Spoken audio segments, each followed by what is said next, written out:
strive. Elia Voss had always been a man of ambition, someone who believed that science could push the boundaries of life and death. In his private laboratory, nestled deep in the Carpathian Mountains, he sought the impossible, a serum to reverse death. The concept was audacious if successful. It would allow the reanimation of dead cells, granting immortality itself. For years, he experimented on cadavers, animals, and even plants, perfecting his formula. Or so he thought. One night, after months of sleepless nights, Voss found the perfect subject, a recently deceased man, local to the village nearby, whose body was fresh enough to test the serum on. The man, an ordinary farmer, had no next of kin to question his disappearance.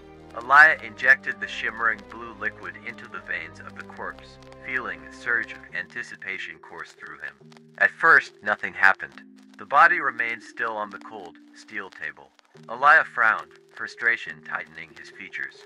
But then, just as he was about to record another failure, the corpse twitched, his heart raced, the veins of the dead man darkened, turning a sickly black, pulsing with an unnatural life. His pale skin grew taut, eyes snapping open, but they were no longer human. They gleamed deep crimson, burning with hunger. The man, or whatever he had become, rose slowly from the table, his movements stiff at first. Elia stared in fascination and horror as he watched his creation struggle to speak. His voice, raspy and guttural, echoed in the lab. "What have you done?"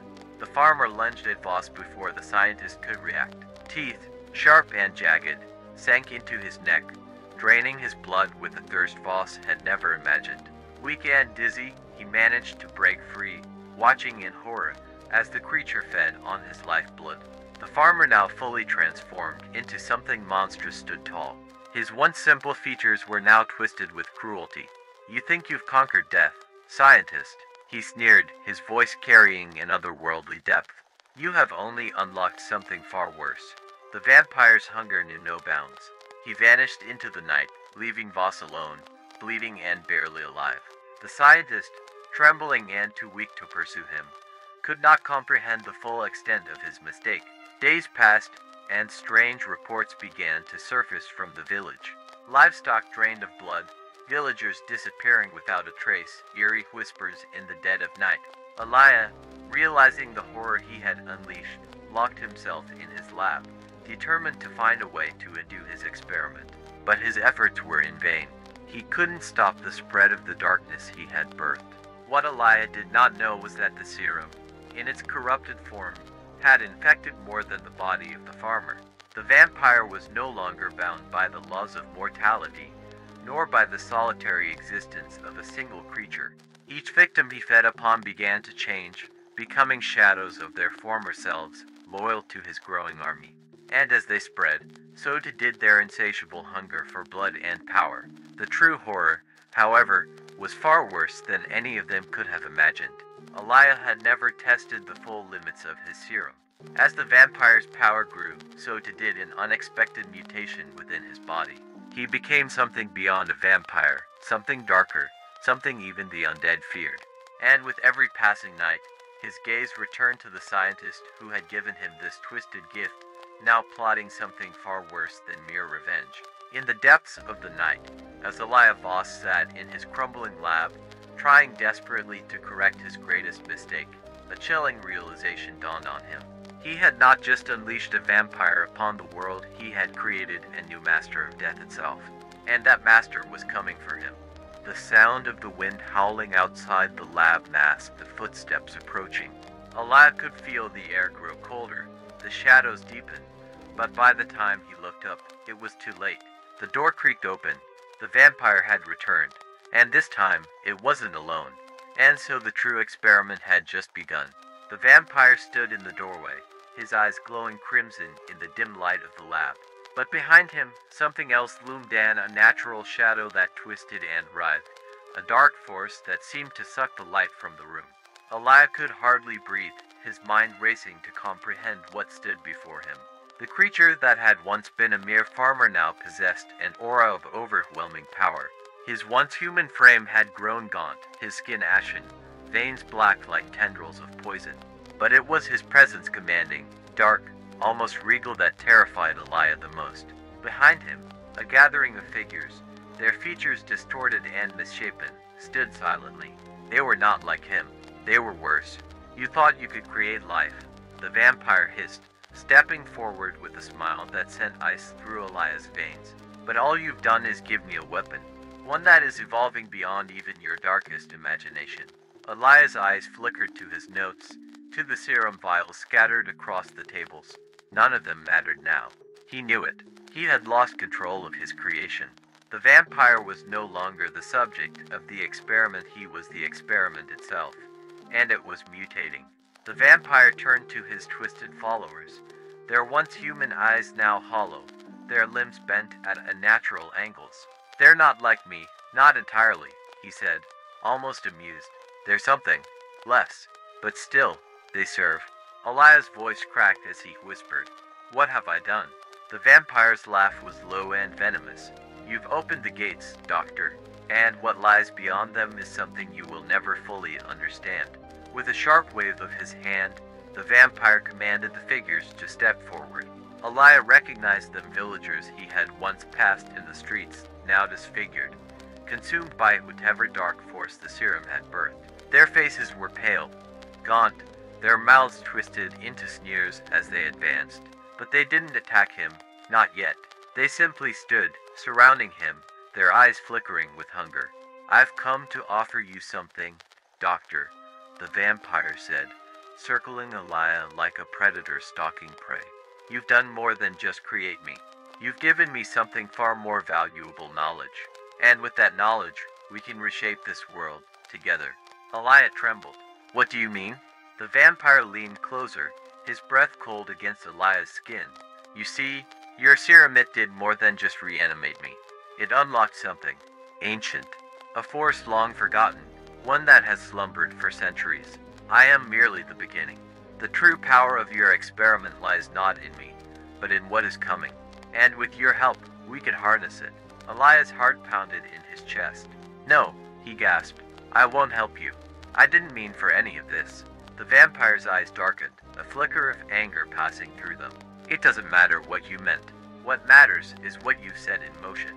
He gestured toward the shadows creeping along the walls, the unnatural darkness that had followed him into the lab. "Do you feel it? The power growing? It's not just me, Doctor. The world is changing. And it's all thanks to you." Elia's mind raced. He could feel the presence of something far greater than just the creatures in the room. The air itself felt alive with dark energy, as though the boundaries between life and death were unraveling. What do you want?" he stammered, knowing that whatever the answer was, it would seal his fate. The vampire smiled, his sharp teeth gleaming in the dim light. "I want your mind, Doctor, your brilliance. You will continue your work, perfect the serum, and unlock the full potential of what you've started. Together, we will awaken the true force behind it all." Elia's stomach churned as he imagined the horrors that would be unleashed if he complied. But before he could speak, the vampire added, "And if you refuse, well, you've seen what happens when I'm displeased." The vampire's followers shifted, their hollow eyes fixing on Elia, their hunger palpable. He knew what they were capable of, what they could do to him if the vampire commanded it. But worse than that, he knew that if he didn't comply, the experiment wouldn't just stop. The vampire would find another way. The darkness would spread, consuming everything in its path. Suddenly, Elia felt a surge of resolve. He couldn't let this abomination take full control. There had to be a way to stop it, a way to undo what he had done. But he would have to play along for now. "Fine," he whispered, his voice shaking. "I'll help you." The vampire's grin widened, but Elia's mind was already spinning with a plan. He would work from within, find a way to destroy the vampire and the force he had unleashed. But as he looked into the vampire's eyes, he couldn't shake the feeling that something far worse was coming. The shadows shifted once more, a deep, guttural whisper filling the room. It wasn't coming from the vampire, it was coming from the darkness itself. Something ancient had indeed awakened, something beyond either of them. And it was watching. Elia swallowed hard, knowing that the real nightmare was only just beginning. Elia worked tirelessly over the next few days, pretending to be the obedient scientist. The vampire watched him closely, always hovering in the shadows, his twisted followers lingering at the edges of the lab, their hollow eyes tracking his every move. The serum had done more than Elia ever intended, and now, with every passing hour, he could feel the darkness tightening around him. But he had a plan, or so he thought. Late one night, when the vampire and his brood had retreated to the shadows, Elia finally completed his new concoction. He had modified the serum, designed it to reverse what he had done, or so he hoped. It was a gamble, a final desperate act, but he had to try. He couldn't let this darkness consume the world. The next evening, the vampire appeared again, this time alone. His crimson eyes gleamed with anticipation. "Is it ready, Doctor?" he asked, his voice laced with hunger. Elia nodded, holding up the syringe filled with the altered serum. "It's ready," he replied, his heart pounding. He knew the moment had come. Either this would save them all, or it would doom him forever. The vampire stepped forward, his face a mixture of excitement and suspicion. "You've done well," he purred, reaching for the syringe. But before he could take it, Elia plunged it into his arm, injecting the entire dose in one swift motion. The vampire recoiled, his eyes flaring with rage. "What have you done?" he snarled, grabbing Elia by the throat. "What did you?" Suddenly, the vampire froze. His body convulsed violently, his veins bulging beneath his pale skin, turning a deep black. Elia staggered back, watching as the creature collapsed to the ground, writhing in agony.